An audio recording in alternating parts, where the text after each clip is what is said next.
Awesome. And now we'll get started. Cool. Hi, I'm Susan Kearney, host of the Growth Plus Exit podcast, where middle market owners and CEOs talk about founding, scaling, and sometimes exiting their businesses. The episode today is brought to you by Newport LLC. Newport's a cadre of founders, business owners, and seasoned C-suite executives who help CEOs of privately held companies build more valuable businesses and exit them on their own terms. Newport is an Inc. Power Partner in 2026. As an example, we helped the owner of a government contracting company build the value of the company and then exit at a 13x to EBITDA a couple of years ago. And it was a life-changing experience for that owner and his team. It was terrific. To learn more about Newport, visit us at newportllc.com. All right, now down to business. Today, I'm talking with Jordan Solinder, who's a serial entrepreneur. Jordan's founded and led multiple businesses, including IT Select and Solinder Ventures, and achieved multiple exits, which is the dream of many private company owners. So I'm sure he's going to have some insights today that'll be terrific for our audience. So welcome, Jason, and thanks for coming on the podcast today. Oh, yeah. No, my pleasure to be here. Excited for the conversation and love what you guys do. So I'm excited to contribute to the listeners. Great. Well, let's get to it then. Let's start a little bit talking about your professional background. Is there a common thread that runs through your career that has supported your success? Common thread. That's an interesting one. I would say common thread is like most entrepreneurs. I got a little bit of ADD. I got a little bit of business. In Yiddish, the word is spilkies, like ants in your pants, Oh, right? okay. So it's not about ideas for me. It's more about things that I really enjoy and people I want to help and products I want to get involved in and values I can get behind. So I have a plethora of different companies that I own, run, and invest in right now. And I would say that is the common thread is that I believe in all of them or they interest me as a hobby. So I get behind them. There's no commonality in industry or what they do and who they serve. It's everything from barbecue restaurant chains to software as a service companies and IT procurement on a global scale. So the common thread is that interests me. I love this food and I can get behind that owner because he's a great person. Yeah. In some of the startups I've been a part of in my career, we would call that shiny ball syndrome when it's not well managed, right? But it sounds to me like many entrepreneurs, you're like an idea engine, and things appeal to you, and you don't just go, "That's neat." You say, "Well, how can I facilitate that? How can I make that successful? How can I be a part of it?" And so that really speaks highly of your ability to not only have ideas, but to manage your way through them. That people aren't just going, "Stop with this." Hmm. Yeah, that's Exactly. great. So tell us about IT Select. How did you come to start that particular business? Sure. So IT Select was born out of a need to solve IT procurement. I was seeing the same problem over and over again. Founders and IT leaders were wasting months and months talking to vendors who were never getting the right fit. And I didn't want to be another MSP or a reseller. I Yep. wanted to be the filter. Okay. I wanted to build IT Select as a vendor agnostic advisory. Uh, we diagnose the problem first, whether it's backup and DR, cybersecurity, infrastructure, whatever it may be, and run a very structured process to bring the right vendors to the table fast, no bias, no time wasted, no sales circus. It really came from my own frustration of buying technology and realizing the real value wasn't the tech, it was clarity and decision making. And that idea scaled because it solved a painful and expensive bottleneck for leaders. And that's also the same reason I started the coaching platform recently. It's realizing that bottleneck for different leaders. Yeah. Talk a little bit about the coaching platform. Absolutely. So the coaching platform was built to get founder-led companies unstuck. It exists for one reason and one reason only. Founders become the bottleneck without realizing it. And ultimately, I work with operators who are smart, driven, very capable, but exhausted because everything still runs through them. And the business can't scale until that changes. So my coaching is really about creating clarity first, then installing the systems, moving on to delegation and accountability so the business can really move without the founder in the middle of every single decision. It's not motivation or mindset fluff, it's practical operational work that removes friction and gives founders their time, energy, and leverage back. And is that what you call scaling through freedom? That is the framework, yes. So I've coined it as scaling through freedom, getting your life back. And freedom isn't necessarily going on yachts and partying and stepping away from your business. Yeah. Scaling through freedom, in my mind, means the business grows because of structure and not sacrifice. And when you're able to work on the business, that's the freedom. You're not adding long hours, stress, or heroics to get results anymore. You're adding systems and clear ownership and repeatable decisions. Freedom is the signal that scaling is working. And if growth costs you your life, your business isn't scaling, it's just consuming you. Yeah. Yeah, I come across that in my day-to-day life as an advisor as well. And the owners they're just exhausted and they can't see the forest for the trees because they're so deeply in it. And so I really admire that you've put that framework together for coaching as a kind of a give back. What other kinds of businesses are you involved in these days? Where to start? You Like I can just, mentioned, it's yeah, really about things. I'm sorry, what'd you say? you can just tell us about a couple of them. I just want people to kind of understand the breadth of your work. Sure. So most of what I do now sits around building and fixing operating systems inside businesses, right? So uh, I have event companies that do big production for corporate events all over the DC, Virginia, Maryland areas. But we do service everywhere from Jersey down the North Carolina Research Triangle. I have a wedding DJ company. That's actually what put me through college, wedding DJs. So I've had two others that I've sold, and I'm on my third now, and we do anywhere between 500 and 700 a year. So that was a passion of mine, music, and turned it into a business. I'm an investor, one of the primary investors in a barbecue chain in Bethesda, Maryland, that is exploding right now. You should definitely check them out if you're in the area. Silver and Sun Barbecue, shout out to them. And I'm always looking for new things. There's a couple SaaS companies out in Colorado that I'm an advisor with that are just revolutionizing how we're capturing video at live events. Yeah. Lots of different businesses right now. Yeah, that's cool. And so tell me, I want to talk about leadership for a minute. And you started as an entrepreneur quite young. You're still pretty young. I'm not going to say you're old, but you're still young. But kind of tell me what leadership lessons you've learned as you've faced the unique challenges that each of the businesses has presented to you as a leader of your people. Being a leader, I think, means, and it took me a lot of mistakes to get there, means you're constantly learning. And the biggest lesson for me has been that leadership isn't about being the smartest person in the room. It's about creating clarity so other people can win around you and without you. Yeah. Early on, I thought being a good leader meant doing more, stepping in faster, and just being on top of things, right?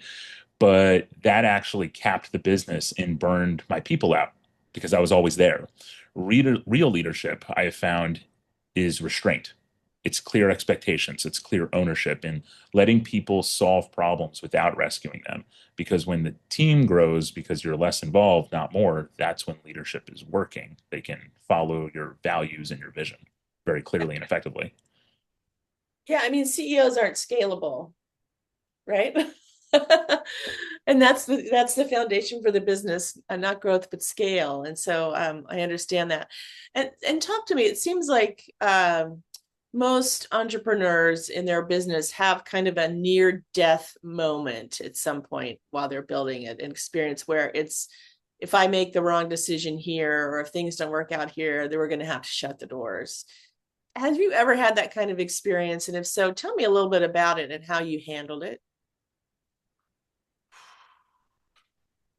I'm trying to think which one I want to get into. There's a bit uh, of honesty, right? Yeah, yeah. I mean, absolutely. I think if you haven't had one of those moments, you probably haven't built anything real and of impact yet. And for me, it came when everything depended on me. I would say in my first IT company called Premier Technology Advisors back in 2015. Mhm. Revenue, sales, delivery, decisions, one wrong move would have taken the whole thing down. Yeah. What I learned in that moment was very simple, but very uncomfortable. Hustle doesn't save you at scale, structure does. So I stopped asking, how do I push harder? I started asking, what breaks if I step away? And then I tried to fix those points one by one as I tested the step away point. And Mhm. I say to clients constantly on the coaching platform, let's test it. Step away, see what breaks, document that. Let's go back and fix those points. And that shift didn't just stabilize the business, it changed how I led, it changed how I built and how I help other founders survive that same moment without burning everything down. Mhm. Mhm. And how did your team react to that? To that, is it in that moment when the business was so precarious and you stopped just trying to out hustle the problems and paused for a moment and got very thoughtful about it?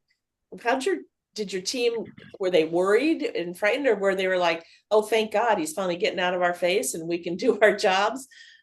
It was a little bit of both. At first, it's very uncomfortable for everybody because your leadership is doing something they don't normally do. Yeah. I had to stop being that safety net, and the team had to stop um, relying on me, and they had to step into real ownership of their roles and responsibilities. And with a small team, that creates tension before it creates trust. So once expectations were clear and people knew and they truly owned the outcomes, confidence really went up over time. Decisions got faster, the business got healthier. And the biggest shift actually wasn't that the team didn't need me to save them day to day anymore. They needed me to set direction and get out of the way Yeah. because they were moving so fast at this point. Mm-hmm. Mm-hmm. And did you end up, once you learned that lesson, changing the way you built the culture of the company, or changing the way you recruited talent in the company, with that insight that you had gleaned from all that time and effort and sweat and tears? Back then, no. Okay. Now, looking back on it, right, it's all about lessons learned. Failing hard and fast gives you a lesson. Good entrepreneurs know that. But now then I stopped hiring for raw talent and I started hiring for ownership and decision making. If someone needed constant direction, they didn't scale with the company. And culturally, we moved away from heroics and we moved towards clarity and clear roles, clear outcomes, clear accountability. The goal really became simple for every single company that I touch, that I start, that I lead, that I buy. It's build a company where doing your job well doesn't require burning out or waiting for permission. That's when culture actually starts to support the growth that you're trying to inject into it instead of fighting it because they own these decisions.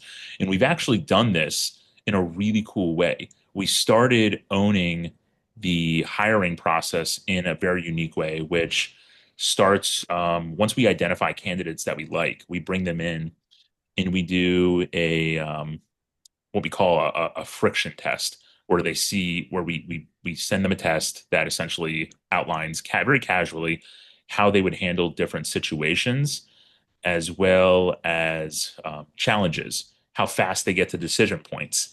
And from there, we can kind of score it, almost like a consulting group when you're getting an interview these days. They ask the famous question, how many windows are in New York? Right. Right. We do something very similar. So we try to understand who's going to own decisions, who's going to own outcomes, what's going to stand in your way. Are you going to act independently? And that drives growth. Mm-hmm. Mm-hmm. That's great. That's a challenge that many entrepreneurs that I work with have, is making, there are so many transitions as you scale a business. And one of them is the transition from owner thinks and plans and you execute, to owner enables and holds accountable.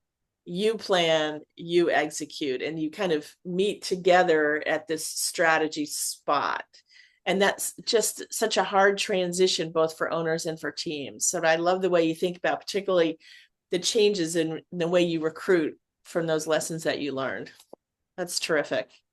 What's been your proudest moment so far with a business that you have, let's say, owned rather than invested, one you've owned and operated? Tell me about some of your proud moments. Proudest moment more than likely came when I had my third son. They're personal. My proudest moments aren't revenue milestones like they are for entrepreneurs. They're moments. The moments I'm proudest of are the realization that the business worked without me in the room. It's watching the people I hired make strong decisions, solve problems, and protect the culture in business without me, because I know I can step back, I can live a life, I can be with my family, come back, and I still don't have to be in the business. I can work on the business. So I can talk strategy, I can think about what's working, I can run reports on what customers are giving feedback on, and take that from more of an owner perspective as opposed to an operator perspective. And there's nothing better than seeing a team operate confidently while I'm focused on strategy instead of firefighting. And that's when I didn't just build a business. I built people that are eventually going to be able to lead. Mhm. So that's really big. And I would say that came recently after I had my third son, Elliot. I was able to step back when he was born and watch my team lead the organization. And I remember watching it in amazement. I was looking at my phone and I was offline like a week after he was born. And I was just really I had gone dark with work. And they knew I was with my newborn, with my wife, my other two kids. And I saw the emails and Slacks flying back and forth just because I'm looking, but I'm not getting into it. And I'm seeing them make decisions. They're confident, they're fast, they're the right decisions. They're talking things through when they don't understand. They're figuring out problems. That was a huge proud moment for my business. Oh, that's awesome. I love hearing that. And I'm sure that it is empowering and energizing for your team as well, right? I mean, the Oh yeah. worst thing is to, particularly as an executive, is to be hired to build a business and to find out that you were really hired just to execute what somebody else thought and not to bring your own talent and energy and creativity and innovative thought, to that process. So that's great. Tell me a little bit about how you instill accountability. This is a challenge for many business owners. They very much want to give the reins to their team, and you get this situation where they delegate, maybe fully, maybe not. And then when things don't go exactly as they'd envisioned, they kind of seagull in and pull the reins back. And that's very toxic over time, right? It's dispiriting for the whole team and for the owner. How do you build that culture of accountability, or how do you structurally create that accountability that allows you to step back and them to step forward confidently? Creating accountability takes takes an owner who is ready to step back first off. Mhm. It only works when expectations are painfully clear, like Mm, really clear. Most owners think they've delegated, but what they've really just handed off is tasks, not outcomes. yes. So it needs to be painfully clear. You need to define the outcomes. And then they panic when results don't match what was in their head, right? The tribal knowledge problem. I focus on three things when I'm looking at accountability. One, owner per outcome, clear success metrics in a regular cadence to where the results can be reviewed without emotion. So it's not about me rescuing, no drive-bys, no surprises. And when people know exactly what they own and how it's measured, accountability stops feeling punitive and it starts feeling very empowering because they're working on their own and they're making their own decisions. And that's what you want to create that scale culture. Everybody moving towards the same target. You want people to feel that they're hitting their goals and they feel empowered by accountability as opposed to, scared of it and constantly looking at the KPIs and dashboards. Yeah. Yeah. I mean, it's interesting to watch in some businesses. It's so clear as a third party to any relationship how that relationship is working. But when you're in it, it's so challenging to be able to calm yourself and step back. And to your point, say, am I really delegating authority? Am I empowering? Or am I just saying, do this task and this task and this task? It's a really hard transition. So I really appreciate your perspective on that.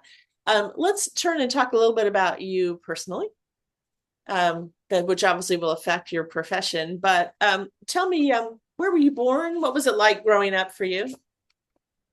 Born in Allentown, Pennsylvania, close to Billy Joelville. Yeah. And so love Billy Joel. Yeah. My parents, my mom is a teacher, still up a teacher. We moved to Maryland, and my dad, it was an entrepreneur himself. I'm a third generation entrepreneur. So Oh, my dad was actually an entrepreneur during the pizza boom. Dropped out of college, to work for Domino's, realized this was a big thing, and ended up owning a 10, 20 something Domino's, but I think even more than that along the Eastern Seaboard. Wow. That was his thing. So I moved to Maryland when I was like 6 or 7, and I was always someone who was watching and liked building things, figuring out how systems work, even before I had language to do that. I didn't grow up wanting a title. I wanted control over, outcomes and ideas. And I remember watching my dad go through this when he was doing Domino's. And I mean, my birthday parties were literally in Domino's pizzas with other kids in my class making pizzas. He would shut down a branch. It was really fun. He ended up getting into franchising for beverage distribution and ended up selling that to Aramark later on. But I got to see how warehouses worked. I got to see how teams worked, how trucks rolled, and that was an education in itself. The upbringing really shaped how I work today, and I value the teamwork and independence and earning trust through results. And those early years definitely wired me to think in terms of what I do now before I ever really ran a business. And my dad was always really encouraging of entrepreneurship. Like my first business was a snowblower business where I dragged a snowblower from house to house in the winter in Maryland. Yeah. I think I was probably 14, 15. My dad bought me a snowblower and said, I bought you the snowblower, go around, you got to go pay this thing off. So for 20 bucks a driveway for years, I would do that. I'd drag it through blizzards. Yeah. And that's fabulous. That was one of the questions I was going to ask you was like, where do you get your entrepreneurship? But you get it from your dad and from another generation in your family. Are there specific lessons that you learned about life, about business, either directly or indirectly from your dad? And has he been a mentor to you, or is he kind of one of those who's like, I've enabled you and I'm getting out of your way? Very much, very much enabled me and gotten out of the way. I'm always a big believer in listening to advice. Whether I take it or not, he knows, right? Like I'll do what I'm gonna do.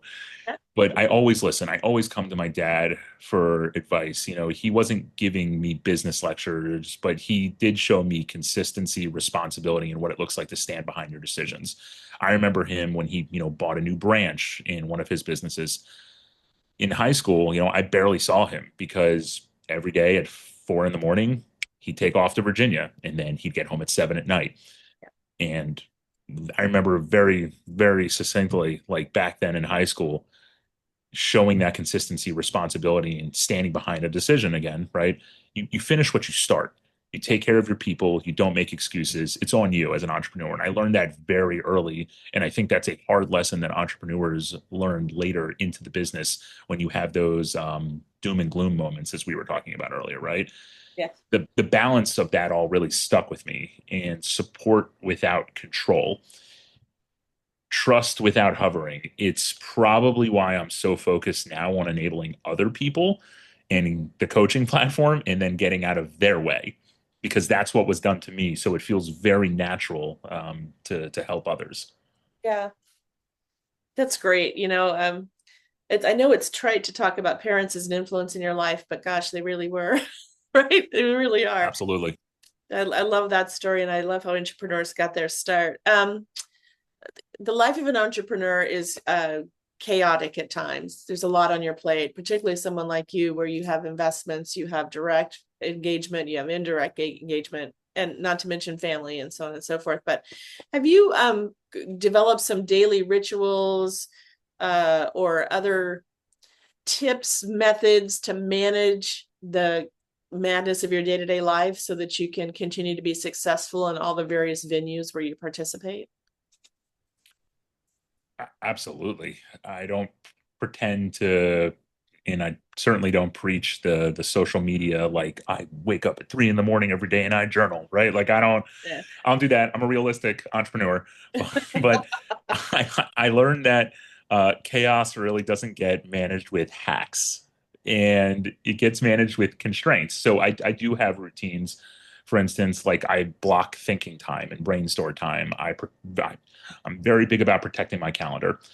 I do not let urgency dictate any sort of decision during the day. The biggest ritual and discipline around what I do, though, I'm a big believer in that, your energy within the first hour or two of the day decides the entire day in the majority of the outcomes. I got three kids. They're all under the age of 5. And if I want to be and have breakfast with them and be present in their lives, and I still want to take care of myself and to dictate that energy that takes me throughout the day, I wake up most of the time around 4:15 in the morning, and I go to bed by like 8:39. Yeah. So the kids go down. I usually spend an hour with my wife, Rachel, and then I'm sleeping. And she thinks it's crazy, but most of my friends think it's crazy. But like that's what I do during the week, Monday through Friday, and most weekends. I'm up by 4:15. I have a home gym. I'm in the gym for at least an hour. And then I'm with the kids as they're waking up in the morning around, 6:37. So I can have a quick breakfast and a coffee with them, spend some time before they go to school. And at that point, I've lived, I feel like, with kids of that age, I've lived a whole life and a whole day Yes. before 8 o'clock in the morning. But I'm fresh and my energy is good before I get to the office. And if I make that my one thing that I do every day, I really do feel like it changes my output, my interactions with my employees, businesses, decisions. It's a big game changer getting that done. Yeah, that's great. Sleep is all it's cracked up to be. Some things in life are not, but sleep surely is. So Absolutely. here's my last question for you, and that is, what advice would you give to other entrepreneurs, other private company owners, CEOs? Maybe a tough lesson you'd like them not to have to learn on their own, or just a thought that would be helpful to them as they think about the transformations in their company and in themselves. I get asked this one a lot, Yeah. and I typically go with a tried and true, don't believe, you want to be surrounded by people that are smarter than you. It's a cheat code. But on this talk, right, it's really made me think, don't wait until you're exhausted to fix what's broken. Ah, As we're talking about rituals and what makes big impacts during the day and doom and gloom moments in your business, right? If the business only works when you're pushing, rescuing, and deciding everything, that's not leadership, it's liability. Start building the company your team can run without you, not the one that depends on you and your sacrifices constantly. And to the freedom framework that I was talking about earlier, freedom isn't the reward at the end, it's the prerequisite for scale. love it. Thank you. Thank you. I appreciate that so much. I'm going to have to pull that quote out and send it to a lot of my clients along with this podcast episode when we're done with it. Where can our listeners go to learn more about you and the various things that you do? If obviously they'll look at your LinkedIn profile, but are there other places you would send them to learn from you? JordanSolider.com. It has a little bit of a step into my world for speaking, business coaching, investments for founder-led capital, and anything else that I might be working on. I keep it as up to date as possible. So feel free to visit JordanSolider.com and reach out. Perfect. Jordan, thanks so much for being with me today. I know it took us a little bit of time to get together, but it was well worth it. Your insights, I think, will be important to the people who listen to this podcast. Every entrepreneur has a story. I have something compelling to tell that people can learn from. And I appreciate your candor and you sharing that with us today. So take care and thank you. Thank you. My pleasure, Susan. Thanks so much for having me. All right. This has been the Growth Plus Exit podcast, sponsored by Newport LLC. And we'll talk to you next time. Bye now. Bye.